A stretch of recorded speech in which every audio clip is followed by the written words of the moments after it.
thinking about just the rivalry in itself, the history of the Browns and Steelers, this is, I mean, one of the premier in terms of just rivalries, in terms of just knowing.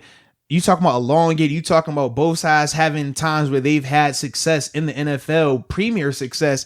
To me, that's what I feel like makes this so intriguing, because we got both of them right now. It's been 20 years. Yeah, where they're both good in terms of Browns being 4-1, Steelers 4-0. You have plenty of storylines as well. When you think about, obviously, you got the low-hanging fruit in terms of Myles Garrett and that whole situation. Obviously, Pouncey being back out there, potentially depending on his availability. But just across the board, man, Baker in a contract year. Is he for real? Is Stefanski finally the guy in Cleveland? For the Steelers, man, this is going to be their legit biggest test of the season. Who are they? Are they legit? Are they kind of good? Are they great? Are they bad? We're going to get all of those questions answered, or at least a good amount of them answered. And I just love it. And then you're going to have fans again. Like, it's a great storyline altogether, man. I got another one to add to that. Uh-oh, what you got? Dude, don't forget last year, Steven Nelson. I don't get the hype with these receivers. Okay. Unfortunately, right now, our CBs aren't playing that hot. So, well, the biggest thing is, and we talked about this too, if they can clean up technique, if they can clean up from a technique standpoint, man, it's going to be interesting. It's going to be fun though, man. Yeah, I'm excited to talk about this one. I don't know where you want to start off in terms of Browns offense versus our dealer's defense. choice, man. You got it, man. You cooked today. What you want? Yeah, let's do that. Browns offense versus our defense. I'll defer to you there. We'll start with the defense. All right. I like it, man. So for me, when I think of this matchup, a couple of things stand out. Number one, you got to stop the run. The Browns, their offense is predicated on running the ball. They run the ball to get to play action. Now, they do a great job of both in terms of running the ball. I think they're leading the league. They have over 900 rushing yards on the season. They're either up there. I don't know what you're looking at, but they on the NFL.com, they have those little bar graphs, yeah, depending on which category. Are you looking for total yards? They got them at first. Rushing per attempt. They got them at first. But they're top notch in that department. And then when it comes to play action pass, I want to say they have the most play action pass. No, they're second behind. No, they're third behind Buffalo and Tennessee in terms of play action pass yardage. So they excel in running the ball, which they do a great job of. The three-headed monster, well, now it's two-headed because Chubb is injured, but they do a great job running the ball. And then the play action pass. Outside of that, it's the trickeration in terms of the double pass that we've been seeing, the reverse pass that we've seen between Odell and Jarvis. They have, it reminds me, what was the guy? It's not Arians. It might have been Wisenhunt, I want to say, where you knew it was going to be some type of with Randall wrinkle. L. Right. You knew it was going to be some type of wrinkle. That's what we're seeing with Stefanski right now in that Browns offense. Throughout these first couple of games, they've hit on one of those plays each time. And to me, that's a difference in terms of what stands out to them in terms of their offense, because from a pure passing standpoint, Baker has been very inconsistent. I know his numbers, when you look at them, he isn't turning the ball over as much, and he hasn't had the gaudy numbers, but they haven't been terrible. But when you watch him on tape, he still isn't seeing the field well. In the pocket, he's still hitting guys in the face with the ball, not the good guys. You know what I mean? Like you're seeing that from him, and I just feel like it just looks as if he's playing too fast for himself right now. But he's still contained enough because the running game has been so good, and they've been able to get some guys over like he was last year. Right, the running game has really taken a lot of pressure off of him as a passer. But when we talk about our defense against them, our defense as it pertains to the run game, yeah, we should be good. They're one of the best in the league. Yeah. And not having to blitz here, that's the thing that's special. When you can stuff the run without having to run blitz, that's going to be key, because that's going to ultimately force them to become one-dimensional or have to get out of these bigger personnel. They play a lot of 12 personnel. They use 21. They legit use their fullback a lot.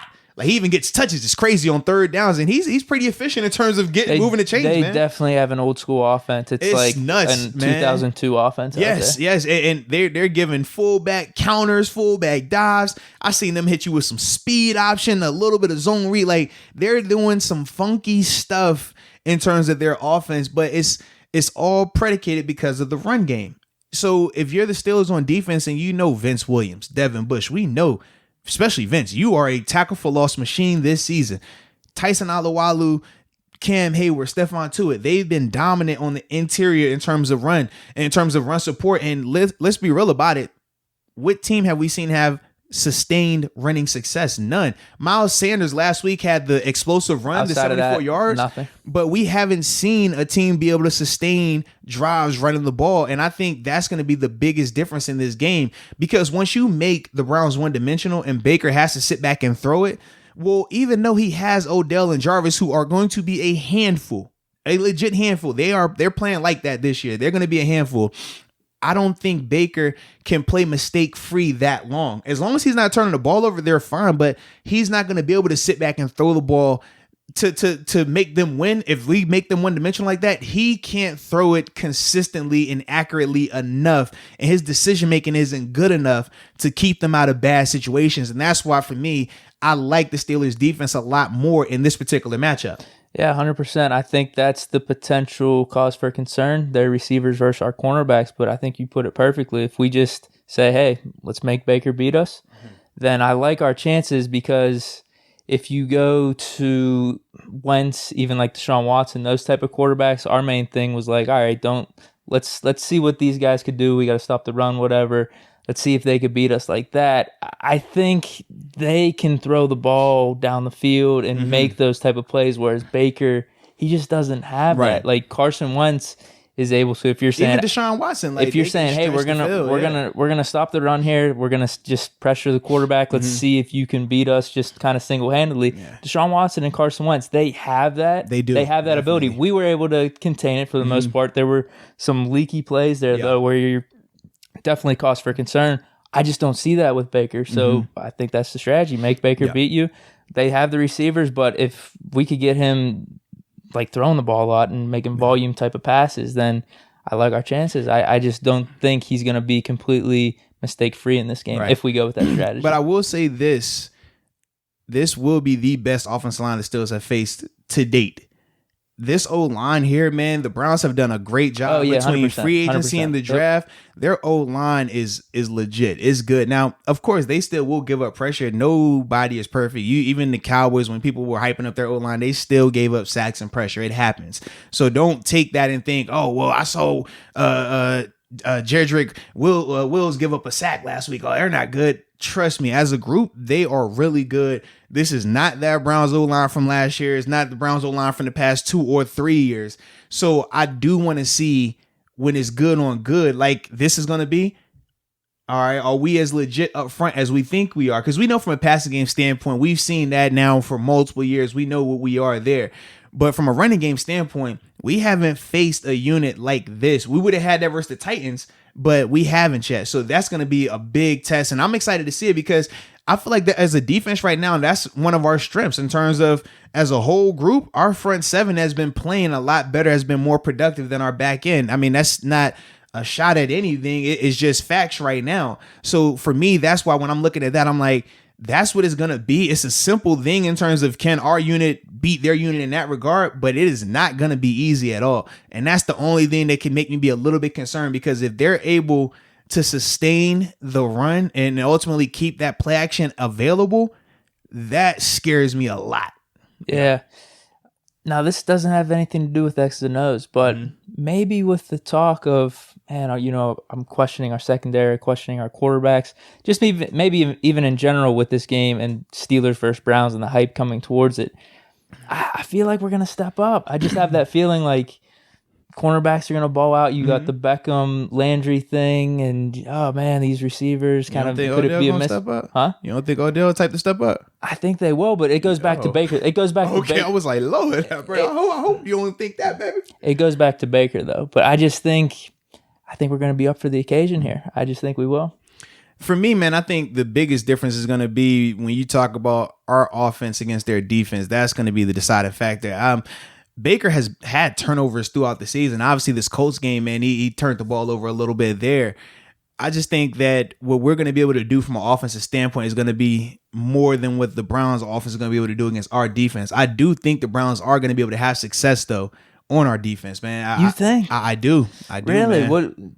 What is it then? Is it you think they're going to get some of the running game, or you think Baker's going to be able to pass? No, Baker's going to be able to make some throws. You think? Okay. And you talk about combat catching. We talked about Flugum, however you want to say his name, and Ward making combat catches last week, right? Some of the good throwing catches. Odell and Jarvis this season have been making all type of crazy combat catches. I mean, you look at that last game against the Colts, they were making all type of just one hand. This guy's on them, like that's there. So even if you're in the right place, they're still going to take chances and it's still going to be tough to finish on these players. But I'm still concerned because we still haven't seen our secondary have a clean game in terms of no mental errors, no bust. A bust against Odell is an 80-yard touchdown. We don't need that. That's what makes me a little bit concerned. That's why I say I do think they will be able to have success because we haven't seen our defense as a whole be mistake-free.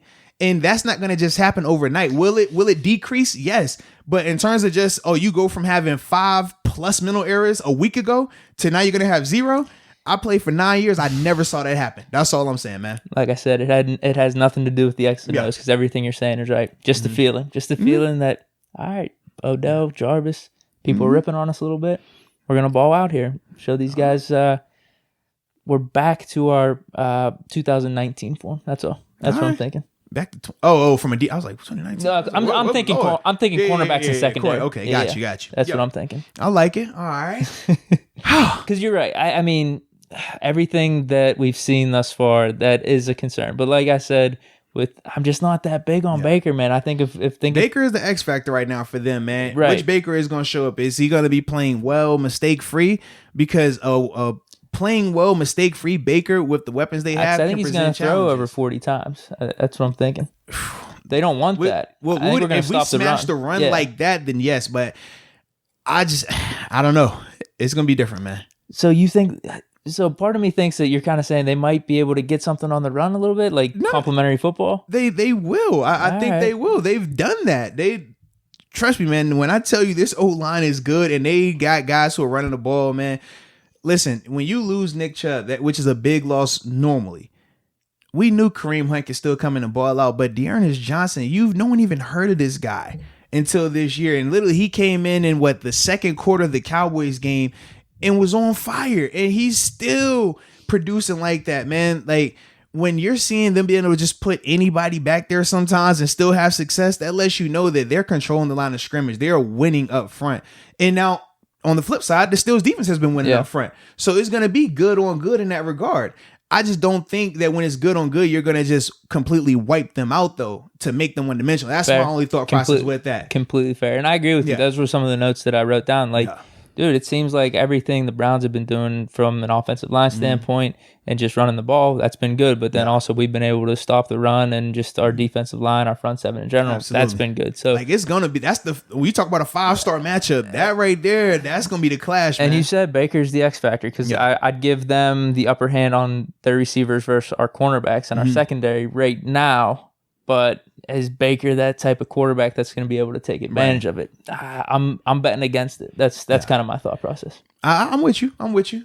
But you still think he's going to it'll be good enough. Well, because this is the thing, man. To make it a game. Right, because we saw Jeff Driscoll, for example, right, come in, have some success.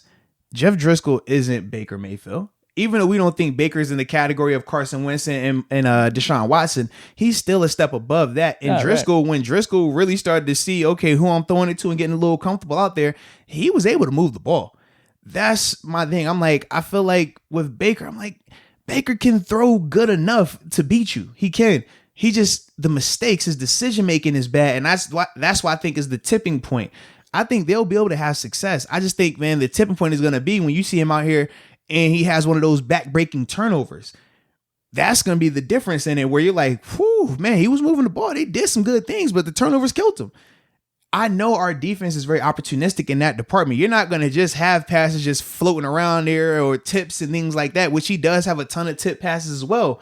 You're not going to get away with that against this defense. And that's what I think is the biggest difference in terms of why I don't think they'll be able to ultimately do enough on the offensive end. Yeah, I get you. All right. So what, Steelers offense versus their defense? Absolutely. I know you want to go first, man. Give me the big thing. Give me come on.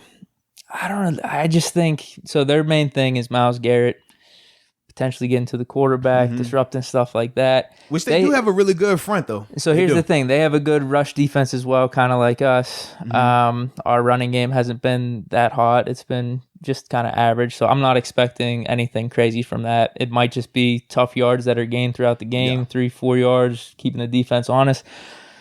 So you know who it's coming down to then. Mm-hmm. It's coming down to Ben, man. He's just going to have to keep balling out and doing the things that he's doing. Like I said, Myles Garrett, we're just going to have to keep him in check. We get the ball out quick. I think we definitely have the big advantage on receivers versus their cornerbacks and their secondary.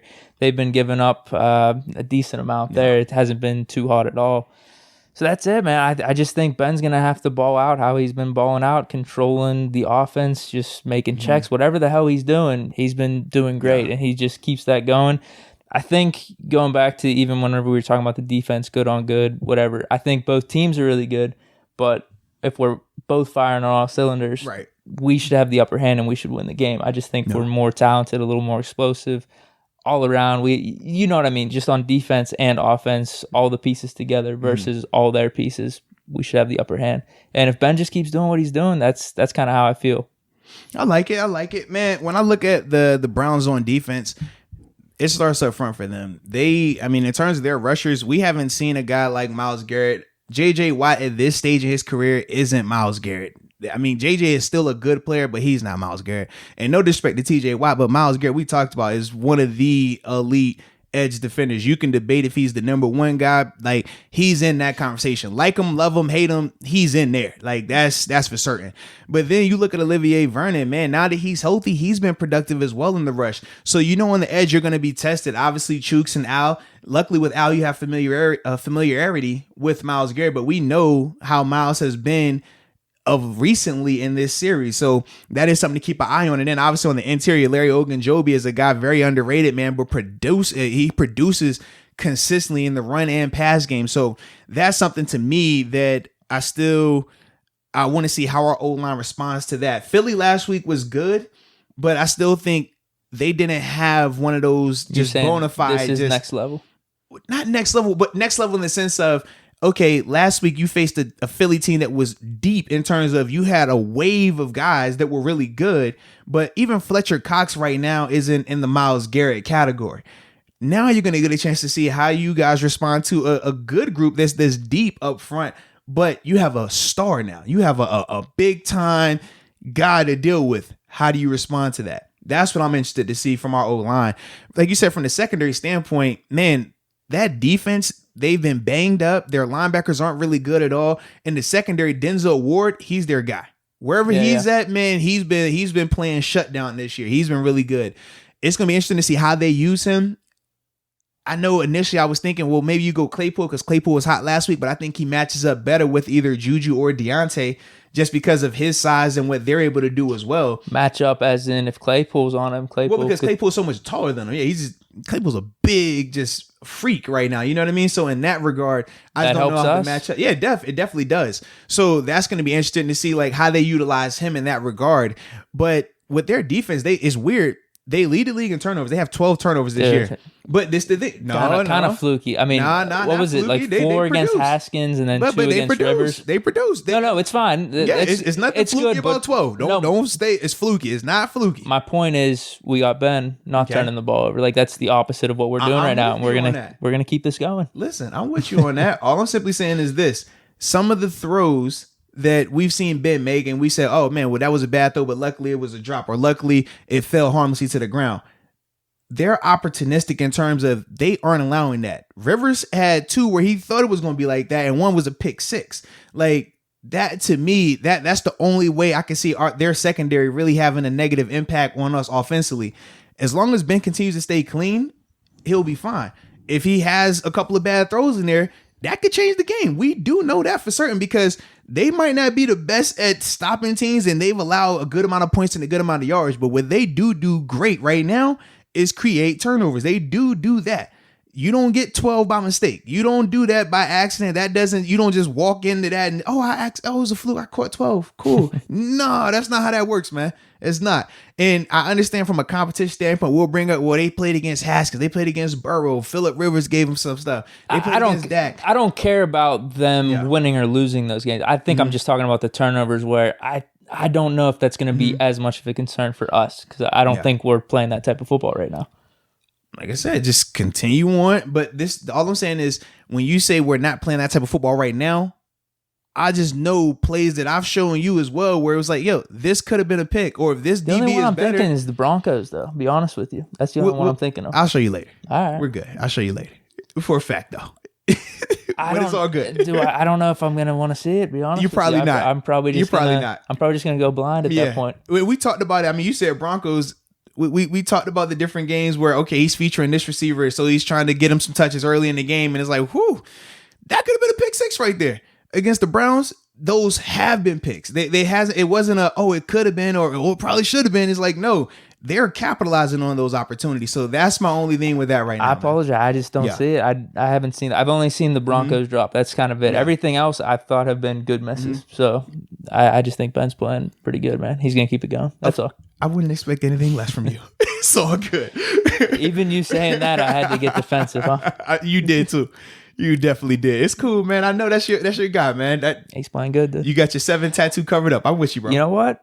Shout out to some people that I'm seeing out there. You know what? I gotta tip my cap. I think Rich Eisen's throwing some tweets out there. What? Get Ben in the MVP conversation. What? Okay. So they all talking.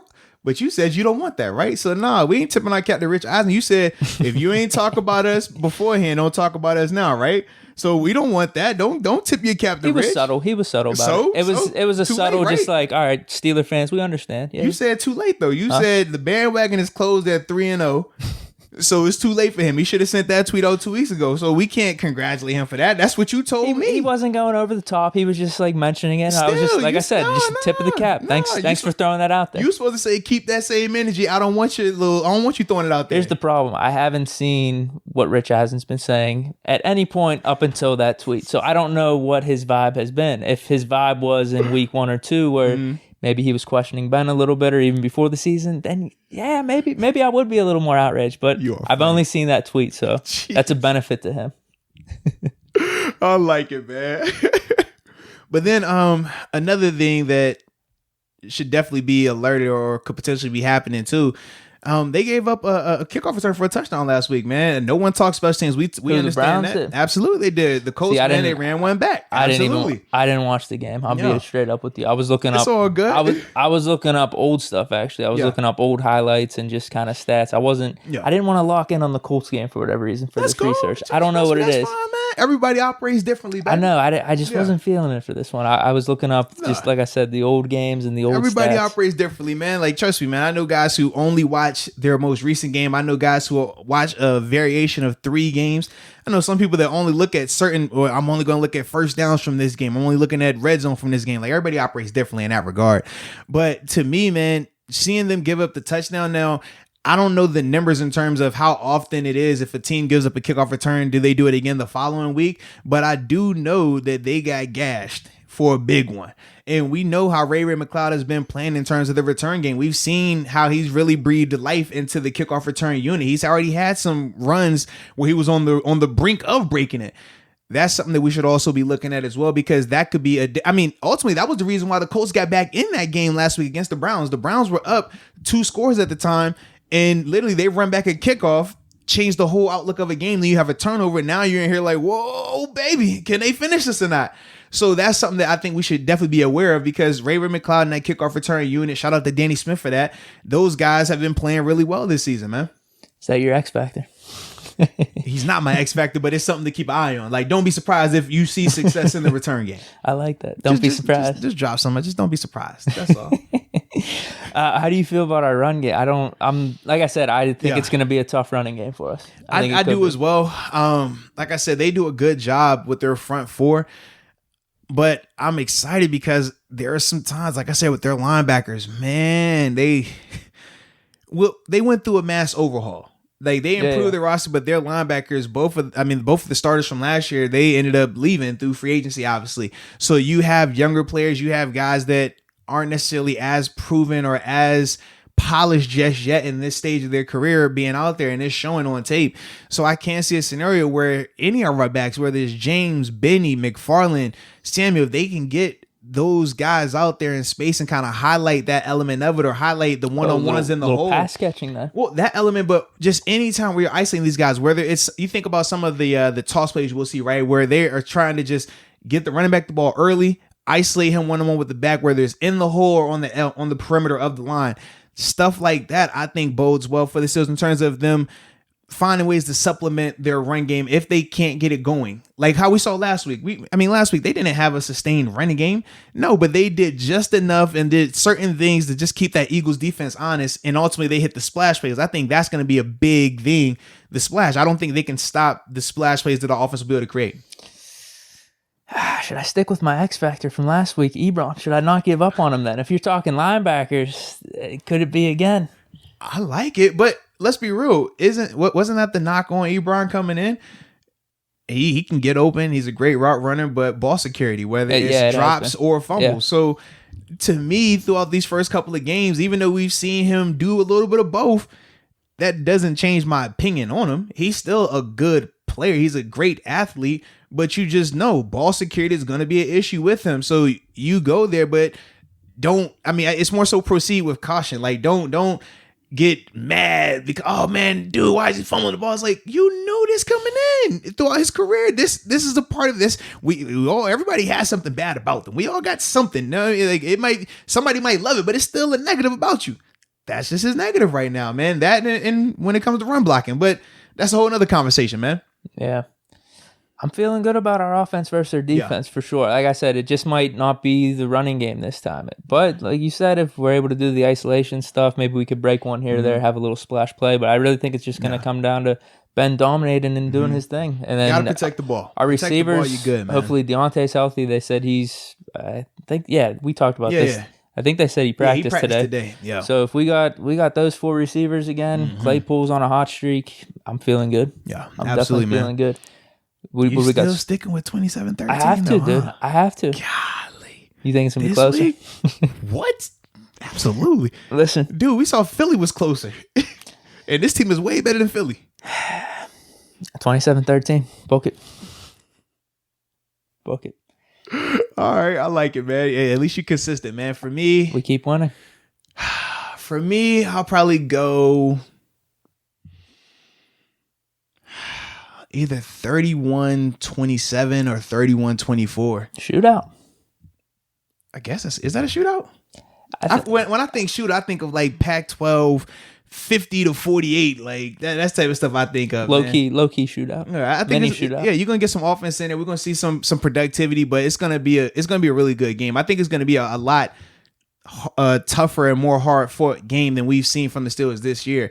And I will say this: I do think if everything is even, right, in terms of neither side turns the ball over, it's gonna be one of them games where you're like, whoo, we getting down to the nitty gritties right here. I love these type of games personally, man.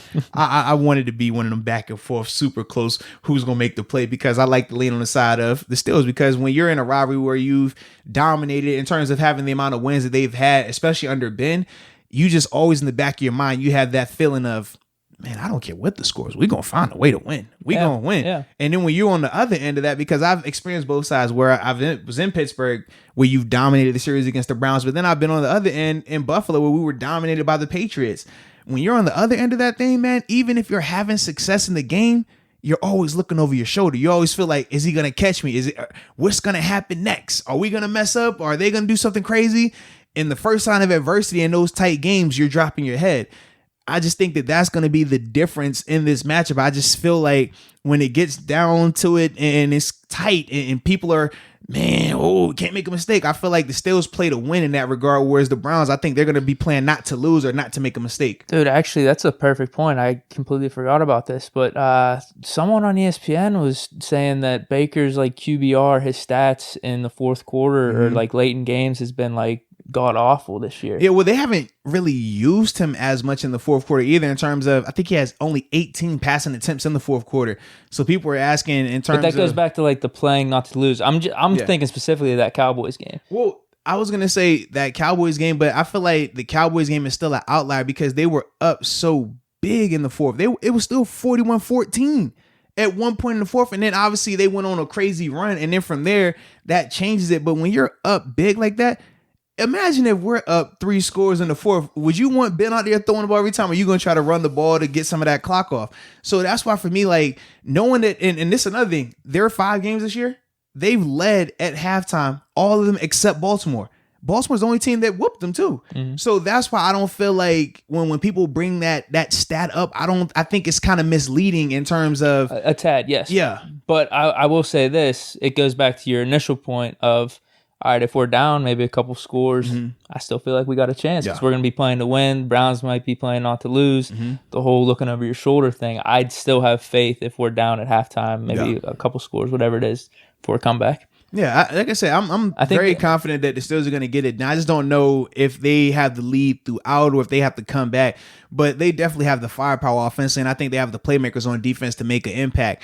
But I just think that whole fourth quarter with the Browns, because in each of these games, like even this Colts game, they were still up 2 scores at one point in the fourth, and it was like, all right, they look good. Oh no, return. Oh no, interception. Oh no, like is it really about to snowball like that? So that's why I was kind of like, I don't, if I'm the Browns and I'm up like this in this portion of the game, I'm not looking for Baker to throw the ball. I'm going with what's brought me here. But that is somewhat of a limitation though. Cause like, even if we are up, just to have that ability, like, oh man, we can maybe pass here on second down and get a completion, maybe mix it up a little bit with Ben. I think that's kind of a limitation to the Browns where you're just like, all right, we're just going to run it 3 times and we're going to punt again. It almost gives the other team a little momentum. But they've been able to be successful in that, though, in terms of not just getting it. Yeah, well, in terms of when it is late in the games, they've done a good job of closing them out. That Cowboys game, like I said, that was the outlier. But we saw the Cowboys throughout this year until Dak got hurt. Every game for the Cowboys, they've done that. They've started out slow in the first half. Third quarter, something clicks when they're down 2 scores, and they go crazy after that. That's how they beat the Falcons. They shouldn't even been in a conversation with the Falcons. But because they had one of them rapid comebacks, it changes. People act like they forget that they were down multiple scores. Like, to me, that's the biggest thing when I'm looking at the Browns. I'm just like, they do a good job of closing out. When they have those leads late in the game, they do a good job of continuing to put together a 5, 6, 7 play drive. And ultimately, that's why they're sitting at 4-1 right now, man. It's going to be a good game. It's going to be a good game. I'm excited for it. Yeah,